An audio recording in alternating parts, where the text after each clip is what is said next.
Hello there, welcome along to the Sweet Spot, the Racing Post's weekly golf show. Bruce Millington joined this week by Joe Champion. Steve Palmer still getting his breath back from Sweet Spot Live. We had some great fun on Sunday talking you through the final round of the Open. Thank you so much. We had fantastic audience figures. Definitely looking to do that again. Meanwhile, back to the regular stuff this week, and as well as looking back on the Open and an amazing collapse in the American event last weekend. Joe is armed with tips for 3 events. We've got European Tour action. We're back in action over in America, and we've also got one of the most significant ladies events. And if you really want to be exotic and start doing stuff like each way lucky 15s, there's also the Seniors British Open. But Joe hasn't had a chance to look at that, so he's not going to try and mug you off with any tips that he hasn't researched properly. Okay, Joe, first of all, how did your Open tips go last week? I think you, like Steve, were all over Brooks, weren't you? Yeah, I was. And obviously Brooks did place in the end, so that was good news for us. I never looked like winning, did he? But we'll take a place from where he was going into Sunday. And Jordan Spieth was my other kind of main pick. So obviously a bit disappointing, but overall a good tournament for me personally. Good, well done. And obviously your super sub, because your appearances when you've been standing in for Steve have been spectacular, so you're under all sorts of pressure to deliver the goods this week. Colin Morikawa, though, I mean, that was a hell of an exhibition, wasn't it, Joe? I mean, he just put it to bed. He was relentless. He out Oosthuizen, didn't he, really? He was just finding fairways. His fantastic iron play was getting him great positions on the greens, and he hold clutch putts. I mean, it was good, wasn't it? And at 24, he's got some future, hasn't he? Yeah, he's a wonderful player, isn't he? You mentioned his iron play. I mean, that really is the key to his game. It's just so good. It's miles clear of anyone else, I think. Probably the best iron player we've seen since prime Tiger Woods, in my opinion. And the putting is the problem with Morikawa, isn't it? But he was brilliant on Sunday. I kept thinking he was going to miss and let in Spieth, and he just never did. He was holding in, 15-footers to save par at one point, to make birdies. When he putts like that, he's really hard to stop, isn't he? I find it very difficult to see who's going to stop Morikawa when he's in that kind of vein. The greens at Royal St George's were a bit slower, weren't they? I think that probably helped him, but fair play to him. He got it done. He never really looked like losing. I don't think he's going to be 40-1 again anytime soon, is he? Spieth was almost the opposite, wasn't it? I mean, Spieth's obviously wayward off the tee, so can get himself into trouble, but he's just an amazing competitor, isn't he? And this is the year of the Spieth comeback, isn't it? I think he's going to be in contention loads now, isn't he? Yeah, it's great to see. He's one of my favourite players to watch. He's so exciting. You mentioned on the Sweet Spot Live that he gets a few lucky breaks, but as Steve mentioned, he's just got such a good golfing brain. He does things. He misses in the right areas, even when he does miss a lot of the time. And it's great to see him back to something near his best. I still think there's probably a bit more to come from him, but he's very close to winning another major. And you'll have to watch out for Augusta in April. Yeah, absolutely. I mean, Oosthuizen now, I think that's 4 top 3s in the last 5 majors, which is an incredible effort, isn't it? There were a lot of people saying he choked. I don't think he choked. I mean, I think people use that label a little bit too free, don't they? He just, I don't know whether he just hasn't got that other gear that you need to go to, but he's still someone who, when the majors come around again next year, if you're looking at top 5, top 10 and top 20, and particularly each way with extra places, he's got to be on everyone's radar, doesn't he? Yeah, I think so. He's playing in America this week, Louis. So, I always think in majors you can back him and expect him to place, but you wouldn't touch him anywhere else. But he's just a major man. He comes to the party when the pressure's on you. His final rounds, he hasn't got it done, but he didn't really lose it against Mickelson. He didn't really, hit that one left when Rahm won, but Rahm really went out and took it from him. And Morikawa, he wasn't going to reel him in unless he played brilliantly in the final round. And he didn't play terribly. He didn't choke, I don't think, but he just didn't win. I mean, he's unfortunate, but he'll have another chance, and he'll be looking at St Andrews next year as well, where, of course, he's never been beaten in over 72 holes. He won it, and then he lost a playoff there the year that Zach Johnson won. So he's another to look out for in that next year. Absolutely. What did you make of Big Johnny Rahm? Because on Sunday, all we saw was him just burning the hole. He gave himself so many chances. If he'd putted like an absolute king, he might just have put some pressure on Morikawa. Yeah, he's just an incredible golfer, Jon Rahm, isn't he? We've seen time and time again over recent weeks just how good he is. He really lost it on the Thursday, didn't he? It's just a slow start. You can win from that position, but when you're up against someone like Morikawa getting to 15 under, it's very difficult. But yeah, he really showed his class over the weekend. And Joe, one thing I thought about, it was a pretty dismal, in a Rama Park, it was a pretty dismal Open for Europeans, wasn't it? I had a little butchers at the Ryder Cup prices. You can get 4-6 America on home soil, Whistling Straits. I mean, that's a bet, isn't it? I think so, yeah. But we said this before, when it comes to the Americans, their squad always looks so strong. And then, yeah, Rahm's going to have to play out his boots. Victor Hovland, I think, could be a big player, but we don't know how he's going to get on his Ryder Cup debut. The US squad is much stronger than the Europeans on paper. But as I say, we've said that before. And, that I remember in France, everyone thought that the US team were not a shoo-in as such, but definitely, the team to beat, and then Europe went and wiped the floor of them.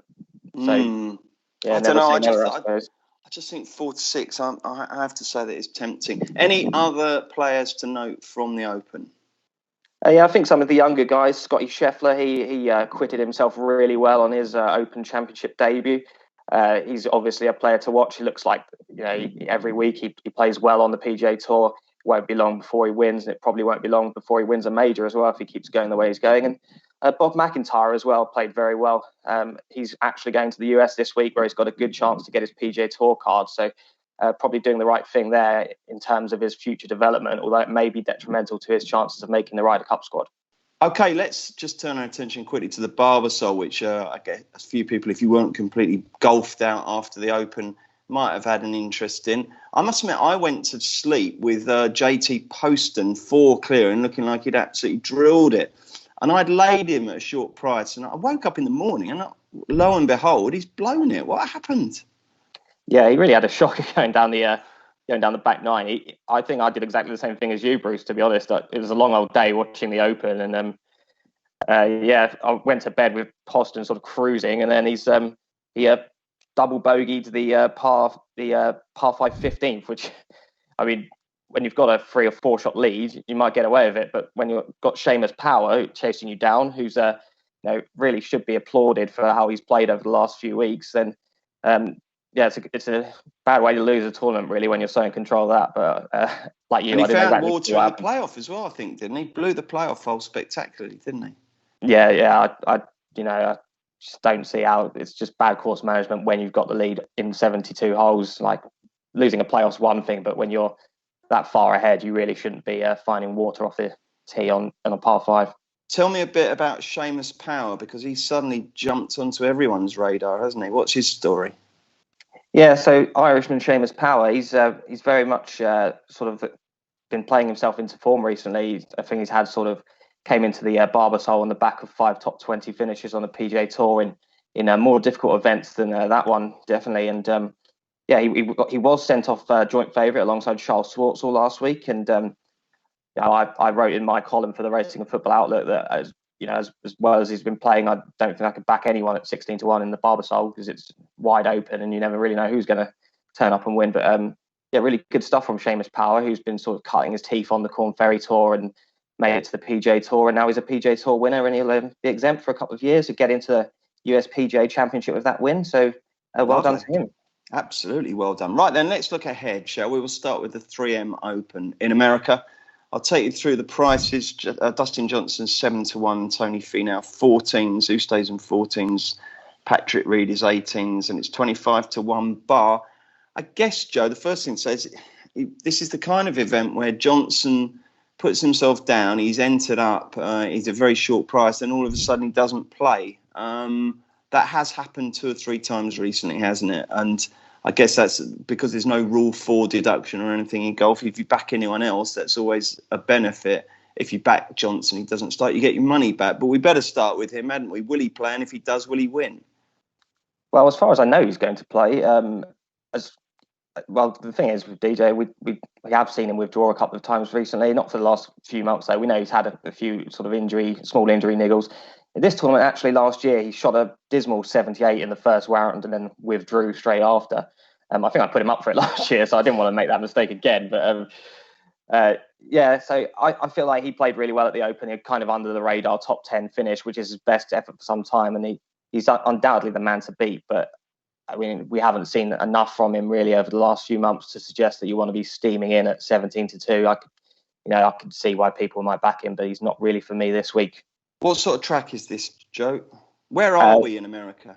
We're in Minnesota, Blaine, Minnesota, at TPC Twin Cities, which is a big Arnold Palmer designed water-laden layout. It's another low-scoring test that we can expect this week. That's what we've had a lot on the PGA Tour recently. I think after the US portion of the major season ends, there's a few sort of lower key, low-scoring tournaments that come along before the playoffs. And I think Matt Wolff won the first 3M Open 2 years ago at sort of 20, 21 under, and then Michael Thompson won last year at 17 under, I think it is. So you want someone who's going to be able to, roll those birdie putts in this week. This isn't a difficult test for these pros, so you can expect low scoring.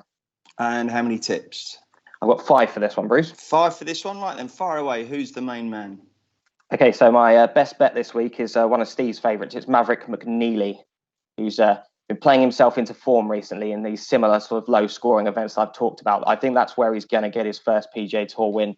He's an excellent putter, McNeely, and that's what you'll need this week. And he's got a solid tee to green game as well. He's been playing himself into form, 20th at Colonial, 30th at the Travellers, 21st at the Rocket Mortgage, and 18th at the John Deere. So he's on the cusp of contending. I don't think he needs to step up that much further. And we've seen that he can contend in PGA Tour events. He was second at Pebble Beach in February, where he was beaten only by Daniel Berger in much stronger field than this one. And then he was also fourth in another strong field at the Heritage in April. He was runner-up as a Corn Ferry Tour player. He was runner-up on an Arnold Palmer designed track at the Suncoast Classic in 2019. So we know he can cope with these water layouts. And I think McNeely, if he rolls in the putts, then he looks a real surefire contender this week. I'm looking at 40s. Have you seen anything bigger than 40s out there, Joe? No, I think that's about right. Okay, jolly good. Who's the second selection? So the next one is Doug Gim, who finished 18th on the 3M debut last year, and he's been solid without really being spectacular this season, but he's a player who's sort of improving gradually, and most notably, he played well for 3 rounds at the Arnold Palmer Invitational.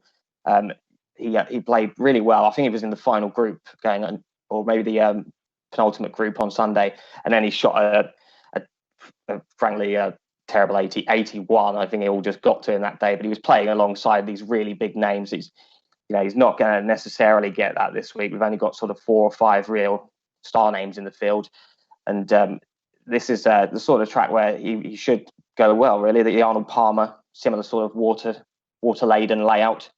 Obviously this track was designed by the great man himself as well, and Gim's recent form is good. He's 32nd at the Rocket Mortgage and 18th for the John Deere. His putter does need to warm up a bit, but he's 33rd in birdie average on the PGA Tour this season. Obviously much higher in this field as well, with a lot of the big names staying away. And much of that's down to his superb approach play. He ranks 16th for strokes gained approach this season, so he should create plenty of birdie chances. Okay, and he's a 50-1 poke. Then who have we got? So the next one is a 4-time PGA Tour winner. It's available about 70-1, and that's Chris Kirk, who's really been showing glimpses of getting back to his best without really contending. He's a solid all-round performer, Chris Kirk. He obviously took some time out of the game. He's well-documented off-course problems that we won't go into too much. But he's come back. He's battled back to somewhere near sort of an area where he can start thinking about winning again. He was 8th for the Arnold Palmer, 6th in Texas, 7th for the Heritage, 12th for the Rocket Mortgage. He even qualified for the Open last week. He teed it up at Royal St. George's. He did miss the cut, but he shot a first round 68, which was more than respectable, I think, considering he's not going to be known for his links prowess necessarily. So I think Chris Kirk, definitely a sort of solid all-round player who has the ability to go low in events like this. Okay, you say we won't go into it in too much detail, but very briefly summarise what those off-course problems were. So he had a struggle with drink. Oh, I see. Okay, fair enough. But he's back on the straight and narrow. I won't go too far into it. But, that's all right. Okay. Yeah. And he's around about 70-1. Are you sticking with big prices for your other 2 selections as well, Joe?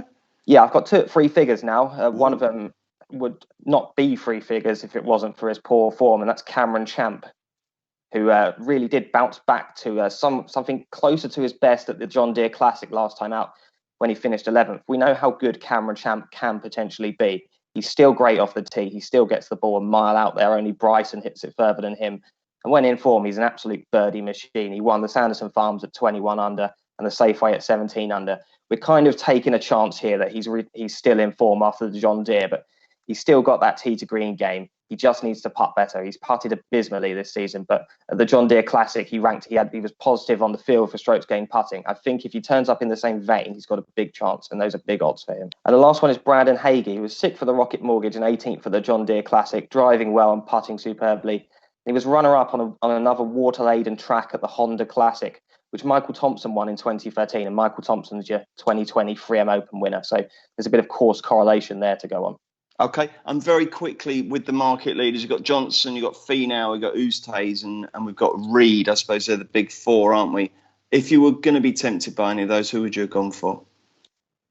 I think DJ probably, but to be honest, he's short enough. Finau and Oosthuizen don't win enough, and if they do win it, chances are it might well come in a major. Patrick Reed missed the cut last week, and this doesn't seem like his sort of test. I think he wants it a bit harder than this. Okay, jolly good. All done there. Let's go to Wales now. Celtic Manor hosts the Cazoo Open. And Matt Wallace is your favourite here. He's 9-1.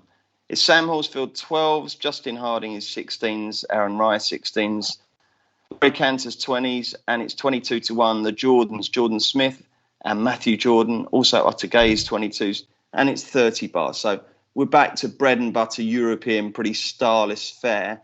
We all know Celtic Manor obviously staged back-to-back events last year, didn't it, after the restart? No great secrets, Joe. Again, water. It's a pretty well-known layout, isn't it? How many selections have you got in this? I've got 5 more for this. 5 more for this. Fire away with your main selection then.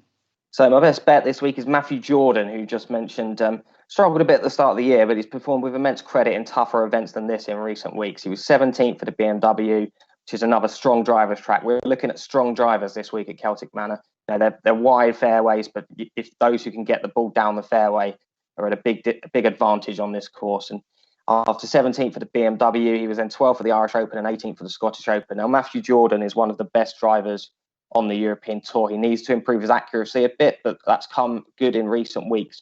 He ranked 14th in strokes gained off the tee at the BMW and was 2nd in Ireland. And a repeat of that should see him go well here. And the main thing for Matthew Jordan backers this week is that he played in this event last year. We should mention, of course, there were 2 events staged at Celtic Manor last year, the Wales Open and the Celtic Classic. He finished 47th in the Celtic Classic on his Celtic Manor debut. And then he rocked up a week later and finished 3rd behind Romain Langasque in the Wales Open. So Matthew Jordan, a very good bet this week, I think. He's in form and he likes this course. Okay, Joe's put the fan back on because he was wilting. Honestly, Joe, lucky you weren't doing Sweet Spot Live. Me and Steve were stuck indoors for 4 hours, 34 minutes. It was absolutely outrageous. You can't even handle it after 10 minutes, you youngsters. No stamina. Anyway, as long as you tip some winners, that's all that counts. Matthew Jordan is your headline act. Who are you going for your main danger? So the next one is another Jordan. It's Jordan Smith at around 25-1, another strong driver who finished 22nd and 27th in 2 spins at Celtic Manor last year, which I think is decent enough form and something that he can definitely improve on. He's showing signs of getting back to his best recently. At the British Masters, he was 17th, and then he went up to Himmerland and finished 3rd rather in the Maiden Himmerland, and then 11th at the European Open on that strong drivers track. That got him into the US Open, where he rocked up at Torrey Pines and he missed the cut on the number, which, there's absolutely no disgrace in that. He'd never played Torrey before, and then he goes and nearly makes the cut in the US Open. Missed the cut again in Scotland 2 weeks later, but he struck the ball well from tee to green. He just didn't putt well enough. I think that, this is a different type of test from one that Jordan Smith should really adapt well to. It's not a linked test. It's a resort course, one where he can go low and he can utilise his driving to get in contention. Okay, so we've got Jordan Smith as the big danger to Matthew Jordan, and then 3 others. Who are you going to go for? Yeah, so the next one has been well backed over the last days. He's a South African slugger, and that's Danny Van Tonder, who is his strokes gained off the tee numbers this season on the European Tour. Quite incredible, actually. He leads the European Tour in strokes gained off the tee by a long way. He's half a shot better per round than anyone else on the European Tour, which is quite an amazing statistic for a guy who didn't even have a European Tour card 4 months ago. He obviously was a prolific Sunshine Tour winner, and then he claimed the Savannah Classic in Kenya in March. And the interesting thing about the Savannah Classic is that That's a course where Sam Horsfield played really well, who won the Celtic Classic. I think he was 8th and 2nd in Kenya, and then Romain Langasque was 5th there as well. I don't know if they're perfect fits, but that's a kind of nice correlation for you there. I think Van Tonde went really well at the Open last week through the first 2 rounds. All got a bit much for him over the weekend. This isn't the Open, though. I think he's got a great chance this week, and I can see why he's been well backed already. Yeah, he's 33-1. And finally, your other 2 selections, Joe. So the next one is Will Besseling, a consistent Dutchman who's made 8 of his last 9 cuts on the European Tour. Another good driver. He's finished in the top 25 in 4 of his last 5 events. 17th in Ireland last time out, where he ranked 3rd in strokes gained off the tee behind Thomas Peters and Matthew Jordan. And he was 11th in the Celtic Classic last year, so I think he can have another big week. And the last one is, I'm happy to chance this man at treble figure odds. He's not been in great form, but it's Callum Shinkwin, another long off the tee type guy who won the Cyprus Open from pretty much out of the blue last year. That's pretty much what I expect from Callum Shinkwin. He'll pop up somewhere, and it may well be this week. He's played both events in Wales last year. He was 11th and 8th, and he opened with 69 at the Scottish Open before missing the cut. He has to improve. He has to putt better, but he obviously likes this track, and he could spark back into life at about 125-1. Okay, there's a bit of a watch your bets there, actually, because I was just looking at the prices there, and I had to put my glasses on because I thought I saw him at 160, but that's actually Cormac Sharvin. So if you're backing Callum Shinkwin, just seriously, don't get confused between C. Shinkwin and C. Sharvin.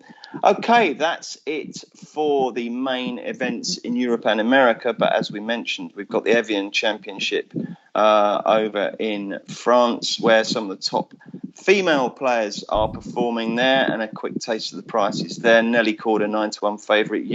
Jin Young Ko is 11-1. Hyo Joo Kim is 14s. Inbee Park 16s.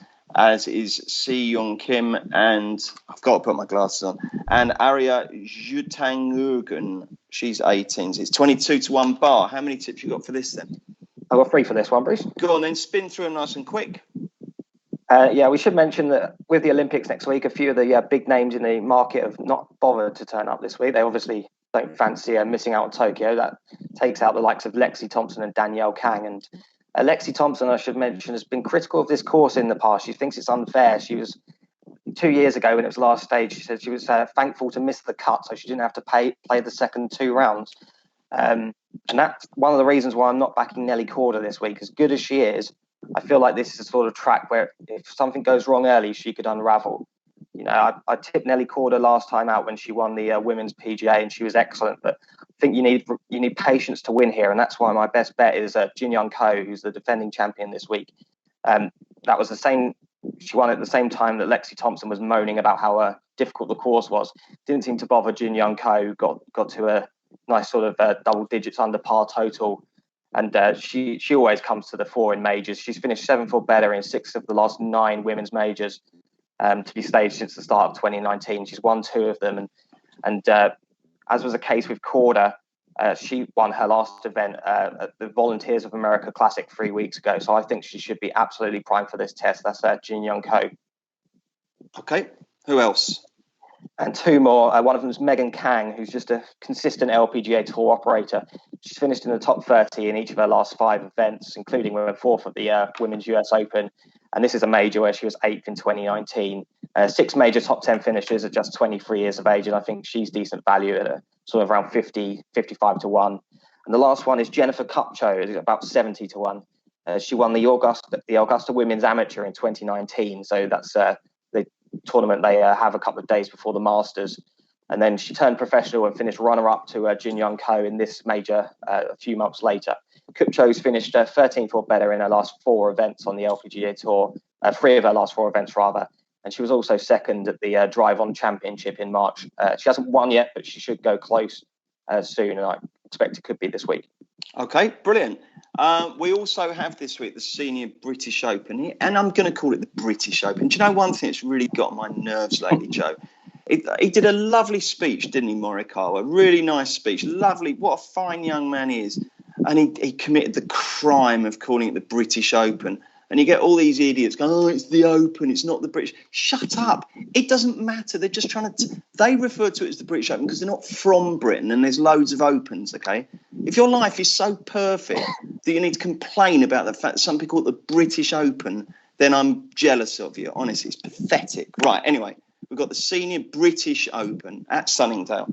Just to give you a taste. 4-1 Jim Furyk, 13-2 Retief Goosen, 13-2 Bernhard Langer, 15-2 Jerry Kelly, 8-1 Miguel Angel Jimenez, 11 Zerny. I was blowing back to all these people so often in the past, and 14 Bar. Who's doing the preview for the paper this week, Joe? Ian Wilkerson will be doing it. Yeah. Okay, and we can obviously get more on why you fancy your selections in the Racing and Football Outlook this week and every week. That's always out on Tuesdays. Okay, then let's recap your selections for this week, Joe, and we'll start with the 3M Open. So it's Maverick McNeely, Doug Gim, Chris Kirk, Cameron Champ, and Brandon Hagee. And in the Kazoo Open? Matthew Jordan, Jordan Smith, Daniel Van Tonder, Will Besling, and Callum Shinkwin. And in the Evian Championship? Jin Young Ko, Megan Kang, and Jennifer Kupcho. Beautiful. Well done, Joe. Thank you very much indeed, my friend. I hope you didn't quite boil over because you were getting a little... If you're a racehorse there, I think you were sweating up at the start quite badly, weren't you? But yeah, I'm on the drift, I think, Bruce. we made it through. Okay, next week, I think Steve's back, hopefully, in which case we will be looking at the ISPS Handa World Invitation. And, of course, we've got the Olympics as well over in Japan. That should be very interesting as well. So hopefully you can join us for another Sweet Spot next week.